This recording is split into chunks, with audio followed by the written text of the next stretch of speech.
What's going on, everybody? So pretty much with the dilemma, well, the dilemma I'm having right now, right, it's pretty much fuel prices.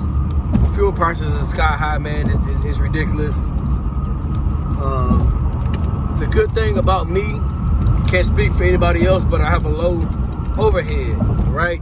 Truck is paid for, trailer's paid for, so I'm gonna make money regardless.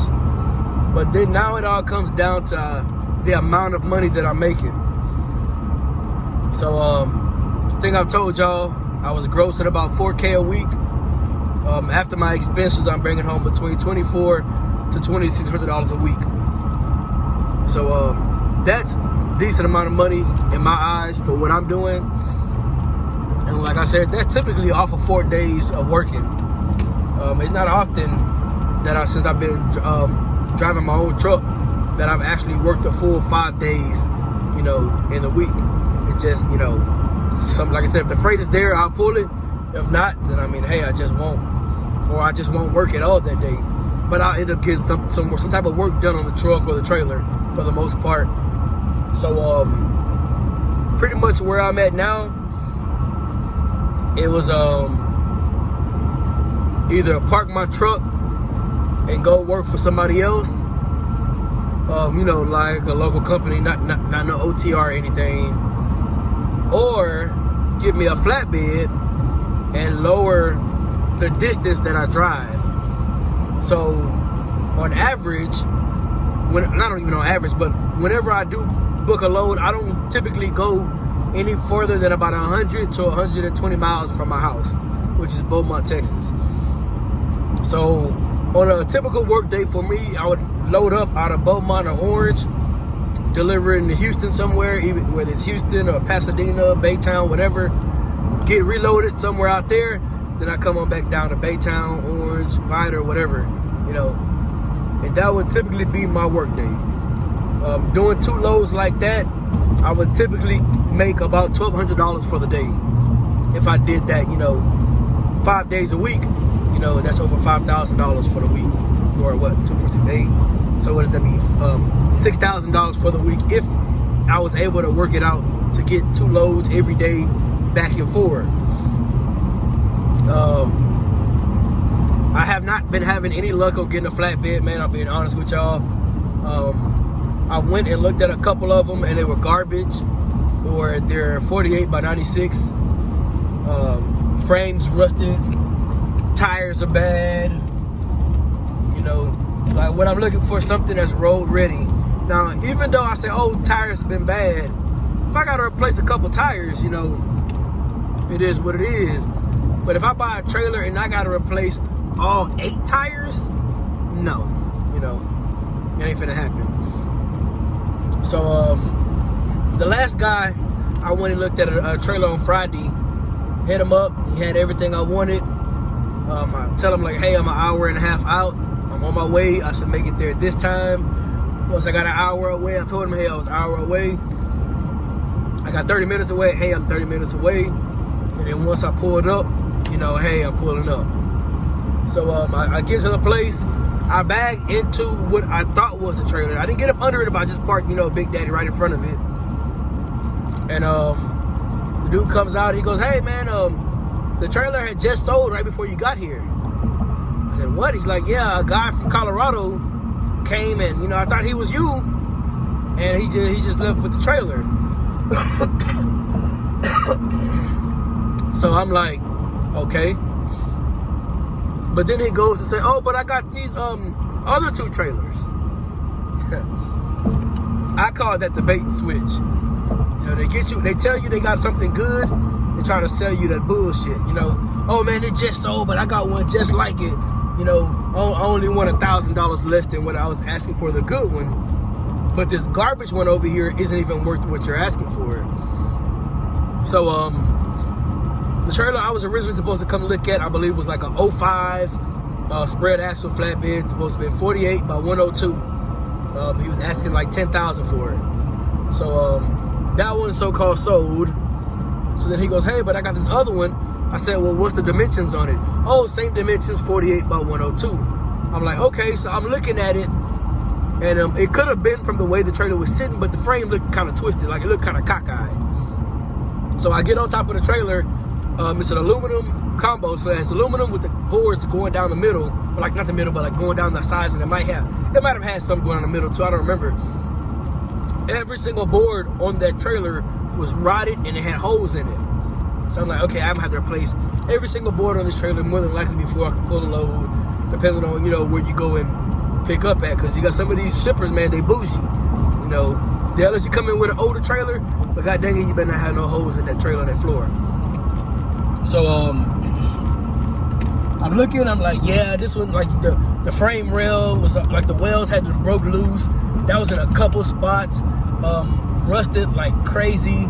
I feel like the frame could have been twisted. That's me. But then I measured it. I brought my own tape measure. I measured it 48 by 96, not 48 by 102. So I'm like, yeah, I told him straight up, I said, hey, that's a 96. I can't do nothing with that. So he's like, oh, okay. So I said, he's like, oh, well, that trailer you parked in front of is my brother's trailer. I said, oh, okay. So, he's like, oh, but it's a 53-foot spread axle. I said, well, I don't need a 53-foot, but, I'll take it. So I'm looking over the trailer, and this is the one where all 8 tires need to be replaced. Every board on this trailer had holes and dry rotted, but this one, like, multiple spots where it looked like something fell through the actual trailer where the boards were. I hooked up to it. Like, I didn't like my kingpin into it, but I bagged up enough to hook up my air lines and my electrical lines to see if the airbags will air up, listen for any air leaks. I had all the lights cycling and stuff, and none of the lights in the back worked. Like, the hazards worked, which tells me the blinkers worked, but the actual running lights, they didn't work. On the side of the trailer was fine. The undercarriage of the trailer was fine. I believe that one was like a 2007 or maybe it was 05, one of the two. And the DOT inspection, the annual inspection had just expired, or it was expired this month in March. So the last one that was done was in March of 2021. So I'm looking over the trailer, and honestly, at this point, I'm mad. I'm yelling, I'm screaming, I'm cursing, I'm throwing a fucking hissy fit, to be honest with you. And the guy goes, talk to me. I said, man, I don't even want to throw you an offer on this trailer. I said, because honestly, this trailer is shit. I said, I'm tired of y'all motherfuckers doing shit like this, man, where y'all get somebody out here telling us you're selling something that you're not. I told him, I said, I was coming an hour and a half away. The trailer sold, or if you knew somebody else was coming, they had your address, you could have or you should have said something. I actually spoke to him on the phone. I wasn't up texting or none of that. Hey, I'm on my way. And every time I was getting closer, I called him up. Hey, I'm almost there. Blah, blah, blah, blah, in a red truck. So I had started, just naming off all the stuff that I seen wrong with the trailer. So he's like, yeah, man, it's my brother's trailer. I said, well, is your brother here? Let me talk to him. So, mind you, I'm still willing to do a deal on the trailer, but I'm not finna pay no overpriced price for a trailer that I'm probably finna have to throw about 3 to 4K into before I could possibly pull a load with it. So he's like, he'll be here shortly, but I can call him. I said, well, what is he asking for the trailer? Oh, he's asking $15,000. I'm like, yeah, this is not a $15,000 trailer. I'm not paying $15,000 for it. So he goes, well, throw out a number. I said, man, I don't even want to throw out a number because I feel like I'd be lowballing. I said, but I got the $10,000 cash on me right now that I was going to pay for your trailer. I said, I could possibly go up $1,000 or $2,000. I said, but other than that, I can't do it. So $10,000, $11,000, $12,000 is possibly where I would be. And I told him, I said, honestly, $12,000 mark, I think that's being extra fucking generous with the condition that the trailer is sitting right now as I'm sitting here. So I told him, I said, call your brother, see if he see what he want to do. He calls his brother up. Oh, his brother's like, oh man, I'll let it go for $14,000 cash. And they're speaking in Spanish, by the way, to his brother. Oh, well, he got $12,000 cash right now. And his brother's like, oh, well, if he got $12,000, he can get $2,000 more to give $14,000. So yeah, now tell him I want $14,000 cash, or I'm not gonna do a deal. So once he gets off the phone, he tells me like, oh yeah, man, the least he'll go is $14,000. I say, yeah, this is not a $14,000 trailer. It's not going to happen. You know, so once again, I'm irritated again. I'm just like, you know, y'all wasting people's time. Then I told him, I said, this is no disrespect to you or your brother. I said, but you know, some of these guys, they get emotionally attached to their equipment, or they just get money hungry, one of the two. You know, and I told him, I said, your brother could want $100,000 for this trailer all day, but it's not worth it. So, you know, but I told him, I said, hey, I'm not going to pay it. But you never know, somebody else might come around and they may pay it. I'm just not finna do it. You know, I said, I got cash in hand right now. We can make a deal. If not, you know, hey, I'll keep looking. So I didn't get either of those flatbeds. What else happened?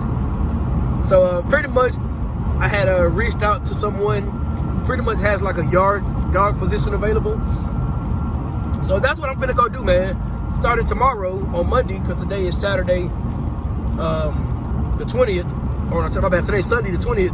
You know, I need to drive as the least amount of miles as possible to make the most amount of money that I can. So they have a position open for a driver that is pretty much going to be working at the port. So what's going to be happening is you got these guys that are coming to pick up loads to the port, but they don't have a TWIC card. I have a TWIC card. So what'll be happening is the driver is going to bring their trailer to me outside of the port. I'm going to run their trailer inside the port, get it loaded, and then run it back out. That's pretty much what I'll be doing starting Monday, which is tomorrow. So, yeah, we'll see how that goes. I just happened to look up on this. I'm not going to sit here and say I have connects or anything like that. I was just right place at the right time. I asked some questions, and now, like I said, come tomorrow, I'm pretty much going to be a yard dog. That's how I look at it. You know, because I'm just shuffling trailers. You know, I'm not driving to pick up to go take no shippers or receivers anymore. You know, so that's pretty much the story, man. That's what's going on.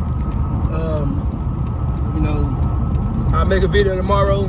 I guess let y'all know how it goes or how it's going, but we'll see. You know, gotta always have a backup plan. My backup plan, well, this is one of the few backup plans that just happened to just land in my lap, like right at the right time. You know, so hey, you got any questions or concerns, drop it in the comment section below. If you want to get in contact with me, send me an email at truckingwiththebigdaddy@gmail.com. Subscribe to the channel, like the video, and I'll catch you guys in the next one.